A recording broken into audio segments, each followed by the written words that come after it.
kami Tuhan, Engkau yang berikan, kan kami jalani demi panggilan. Hidup ini memang penuh perjuangan, kadang pula penuh pergulatan. Kepadamu hidup kami kembalikan, ke dalam tangan-Mu segalanya ku serahkan. Suka duka tawa maupun tangisan, semoga ini jadi kidung dan pujian. Ku sembahkan hati budi diri kami, hidup mati kami dalam dunia ini. Biar Kau jagai sampai akhir nanti, mengabdi Tuhan kini sampai mati. Haleluya. Selamat pagi saya ucapkan buat kita semua, para pendengar setia My Salva Podcast dimanapun berada. Kita bersyukur kepada Tuhan karena kita masih diberikan Tuhan kesehatan dan kekuatan sampai pada saat ini. Sebelum kita mendengarkan firman Tuhan, mari kita satu di dalam doa. Kita berdoa. Bapa di surga, terima kasih atas penyertaan Tuhan atas hidup kami. Sepanjang malam sampai pagi hari ini kami boleh merasakan kasih Tuhan melalui nafas kehidupan.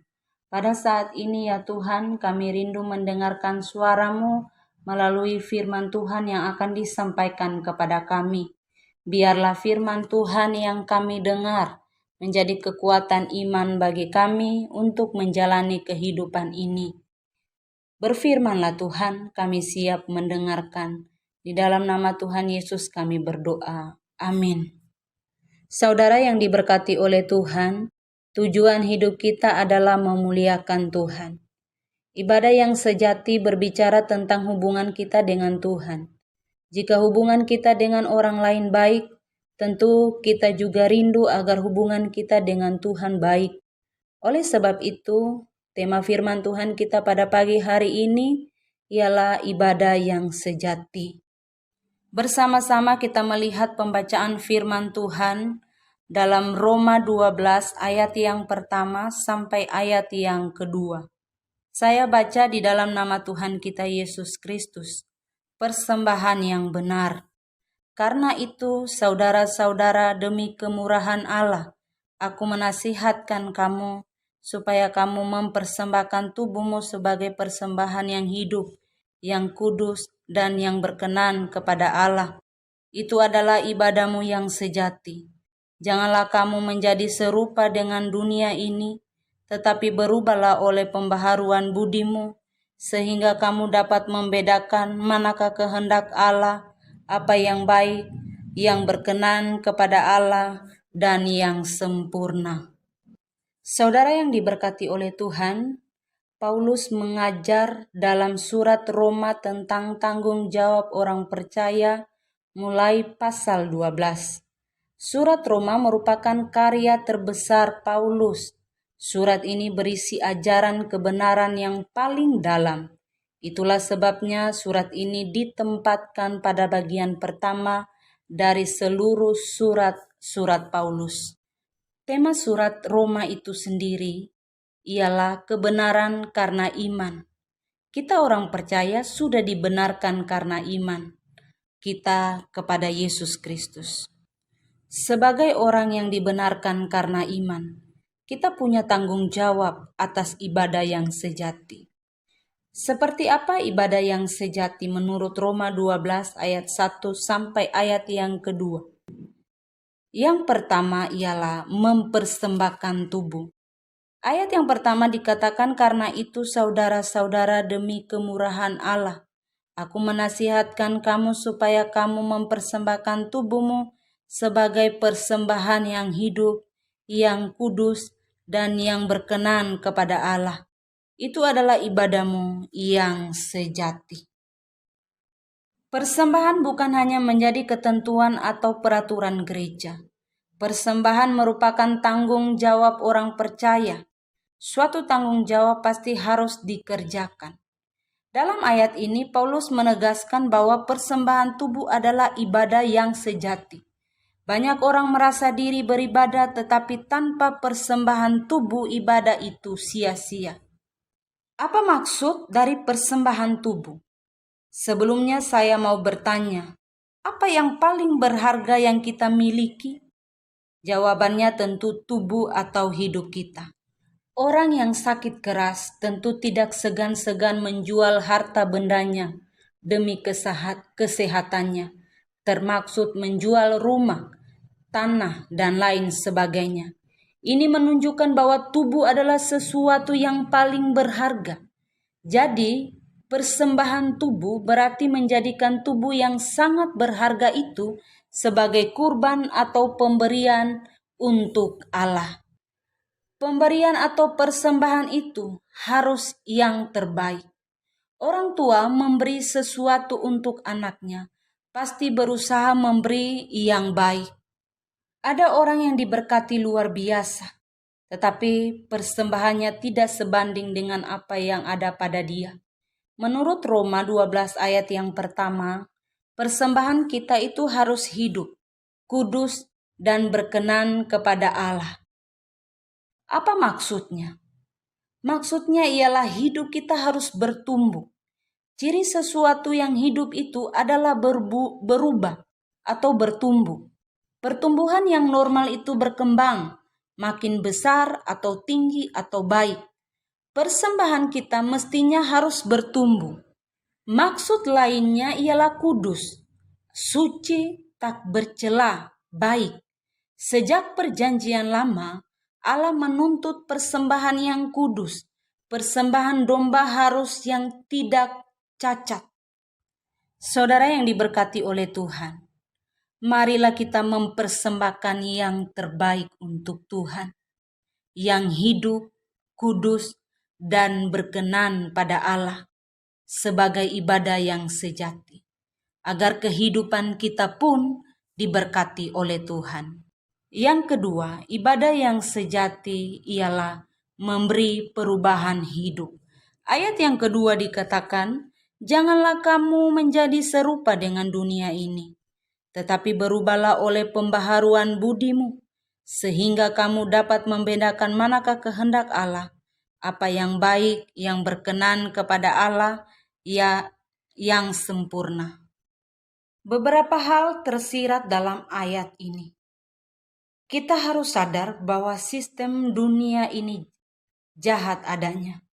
Kita harus bersikap tegas terhadap segala cara yang berlaku dan populer dari roh dunia, sambil memberitakan kebenaran kekal dan standar kebenaran firman Allah demi Kristus. Kita harus membenci kejahatan, mengasihi yang benar, dan menolak aneka macam hal dunia di sekitar kita, seperti egois, iri hati, dengki, fitnah, dan lain sebagainya. Pikiran kita harus diselaraskan dengan cara Allah, dengan membaca dan merenungkan firman-Nya. Jadi, orang percaya yang dibenarkan karena iman tidak boleh sama dengan dunia, tetapi harus berbeda dengan dunia ini. Rasul Paulus tidak berhenti sampai di situ. Jangan menjadi serupa dengan dunia ini, tetapi berubahlah. Jadi kita harus berubah. Perubahan yang dimaksud adalah perubahan karakter, bukan perubahan jasmani. Jasmani mungkin tidak dapat berubah, tetapi karakter orang percaya harus terus berubah, menyerupai Kristus atau peta dan teladan Allah. Perubahan yang benar dimulai dari dalam, dari hati. Paulus katakan, berubahlah oleh pembaharuan budimu. Orang yang berubah karena faktor dari luar, misalnya karena disuruh orang lain, biasanya perubahan yang terjadi tidak kekal. Perubahan yang benar, perubahan yang dikehendaki Allah yang mempunyai ciri, berdampak nyata untuk diri sendiri dan untuk orang lain. Dimulai dari pembaharuan budi. Perubahan itu tidak bisa instan, tetapi butuh suatu proses. Oleh karena itu, kita harus punya penyerahan diri untuk berubah. Perubahan yang dikehendaki Allah bukan tanpa tujuan, ada tujuannya. Supaya kamu dapat membedakan. Jadi perubahan itu supaya kita dapat mengerti kehendak Allah. Banyak orang berusaha untuk mengerti kehendak Allah. Kuncinya adalah jika kita mau berubah. Kualitas orang percaya tidak ditentukan oleh lamanya menjadi Kristen, tetapi sampai sejauh mana perubahan terjadi dalam hidup kita. Contoh nyata perubahan yang baik.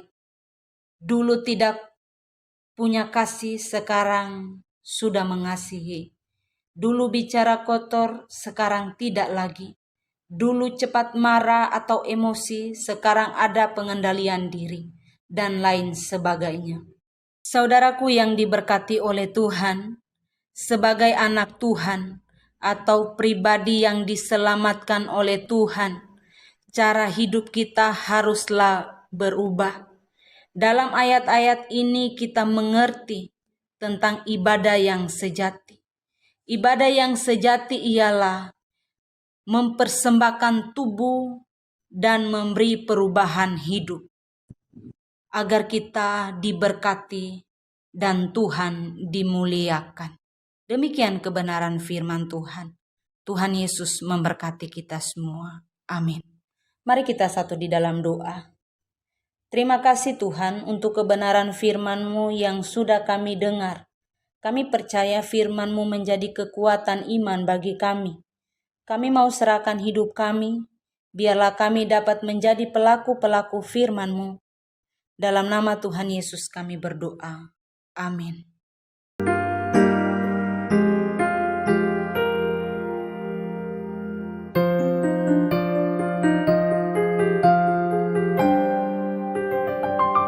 Kami pasrah diri kepadamu Bapa, kebebasan hidup dan cita rasa, sukma raga ini Kau jua yang punya. Kesaksian kami di tengah dunia, ku sembahkan hati, budi diri kami, hidup mati kami dalam dunia ini. Biar Kau jagai sampai akhir nanti, mengabdi Tuhan kini sampai mati.